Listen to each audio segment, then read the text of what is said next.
Previously on Historical Geocaching. My wife and I are exploring the reconstructed fort at Jamestown Settlement, a living history museum in southeast Virginia. Most recently, we talked with interpreters who shared about how laundry and lathes worked back in the day.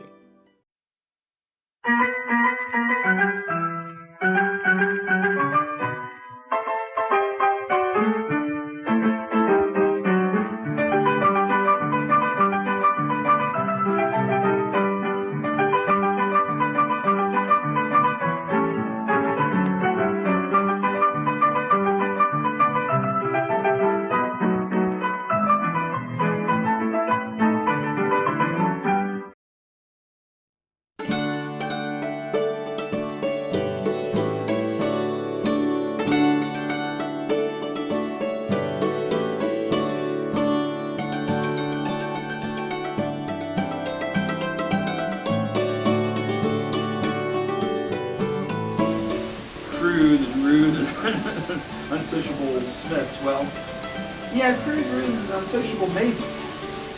Unleathered or illiterate? No. By no means.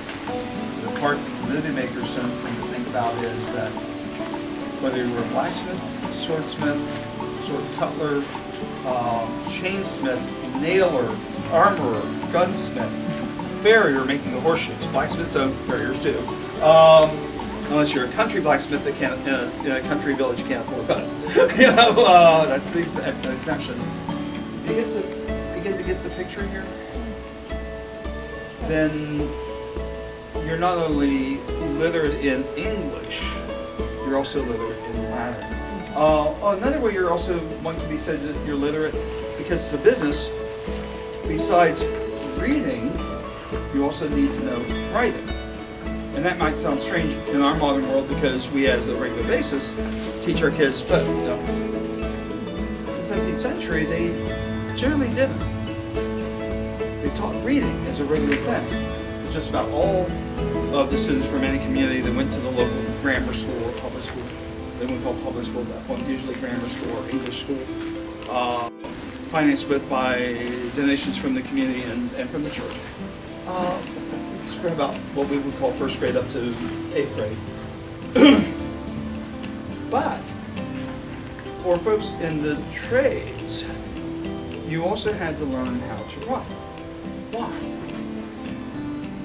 What's the important part? If I'm a blacksmith, let's say, going away from my actual trade, what was that? You have to order something. I've got to order something. Yeah, even if I'm a blacksmith, I've got to order something. If I'm a sword cutter, I've got to know how to order things.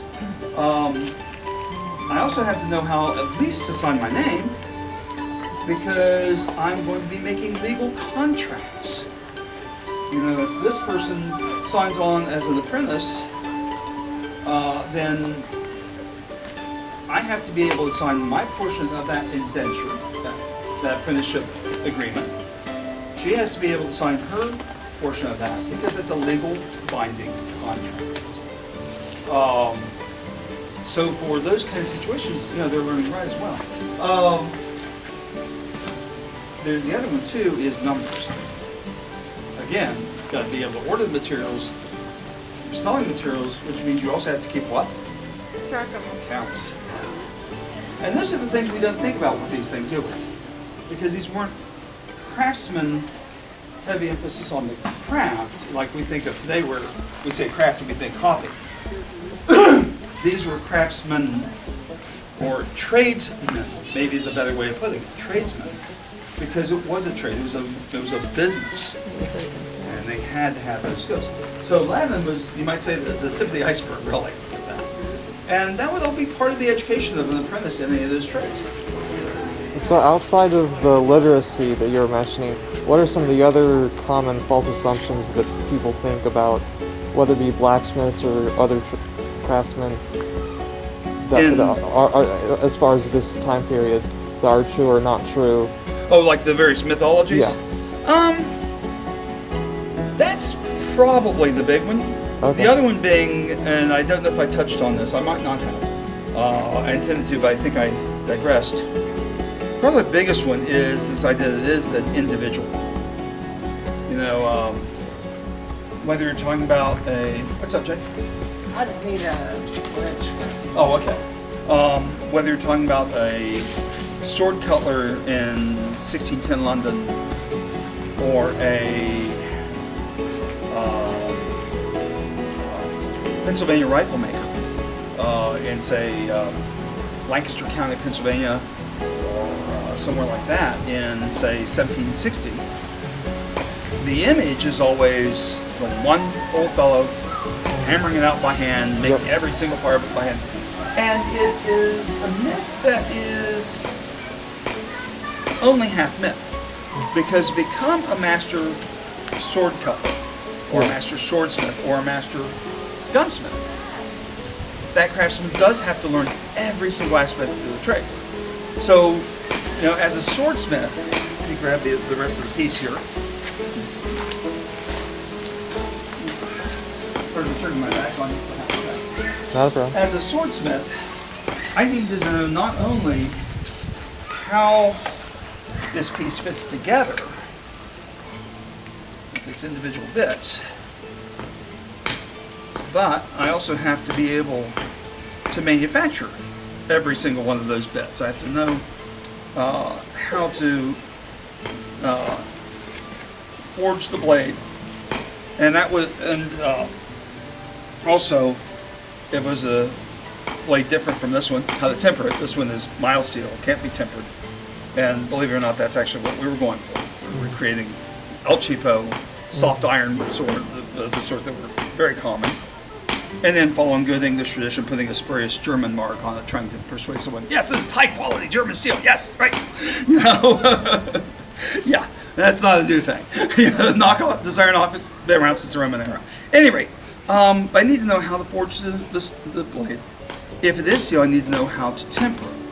I actually need to know how to smelt the steel from the iron ore and how to add materials to it, they'll put carbon into it, etc. Though I wouldn't describe in that sense, that's what they were doing. I need to know how to shape the iron, what temperature to get to, where it's going to work most efficiently, but also what temperature it's going to burn, what temperature how to set up a clean fire to forge weld it, or if I decide to go the cheap way, how to punch holes and rivet it. Also how to drill it with a frame drill, a heavy weighted drill that's an adaptation of a bow drill. How to make the pommel, how to punch that, how to make either peanut over or the German technique that was introduced into England about 18 years after Jamestown time period. How to make a threaded nut that fits down in there. It's not that threading wasn't around in England, they were using it on firearms all over the place. So I'm not sure why the English swordsmiths weren't using that method. They just weren't, until the Germans introduced it, and even then they resisted it. But again, I have to know all those different tasks. I also have to know how to work with the leather and the cordage to make a simple grip like that. Also how to anneal, twist, braid wire of all sorts, whether it's copper, brass, steel, silver, because all of those are being used to wrap on the outside. I also need to know how to prepare shark skin or ray skin to make a leather grip, and then wrap that with that wire. So there are all these different things that went into it. Lots of different ways of approaching it. I might also, as that master swordsmith, learn how to chisel chiseled decoration into the steel, and even how to inlay silver or gold into that. So those are the kind of things I would be learning in those 7 years of apprenticeship. And once I've gotten my master's papers, I've demonstrated I can do all that. I can make swords, daggers, halberds, bills, pikettes. If I'm a Scottish swordsmith, I've got to add into that basket-hilted swords, and as they put it, clam skeleton sword, meaning a sword with a clamshell shaped guard on usually either side, and how to make long swords as opposed to single swords, 6 foot long swords overall using both hands. Now, but to do that in business, what's the reality? I'm setting up a shop as a master and hiring journeyman bladesmiths journeyman hilt makers, journeyman grip makers, journeyman embellishers, you know, the folks who do the chisel work and inlayers, journeyman wire drawers, who draw the wire weaves and that kind of stuff, and then and journeyman cutlers who assemble. And then I'm supervising, taking the orders, keeping the accounts, supervising the work, final inspection of the work, and putting my mark on it, or possibly saying, let's put that German Passau mark on that one, toss it over into that pile. You know, that kind of thing.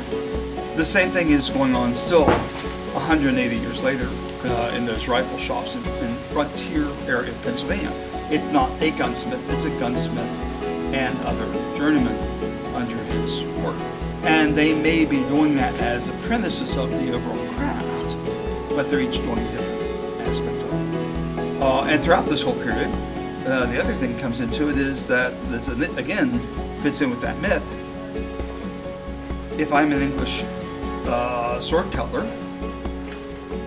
or an 18th century gunsmith, I can buy most of the parts I need in just a second.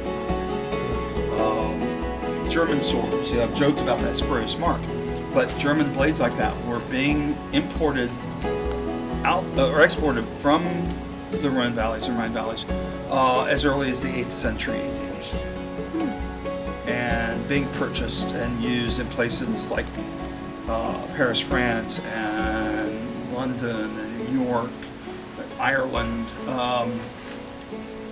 Byzantium, Constantinople. They had some of the best steel in Europe. They apparently had some of the best smiths in Europe, so at least when it came to blade production. That was still true in 1600. I could buy German blades by the hundreds and buy the iron from a local ironmonger. If all I need is just soft iron for the guard, buy good English iron, make the hilt, but more likely buy the hilt from Jonas the hilt maker over here and ask James the grip maker over in that shop to make a grip that'll fit a tang this wide. And so on and so forth. So I can just purchase all the bits. My skill comes in being able to put that together in a harmonious piece that works. So, but again, the myth is very different from that, isn't it? And same thing with the rifle maker in the 1760s, 1780s. He can buy imported locks, imported pieces. About the only thing he might be making of his own would be the stock and the distinctive brass decorations on it.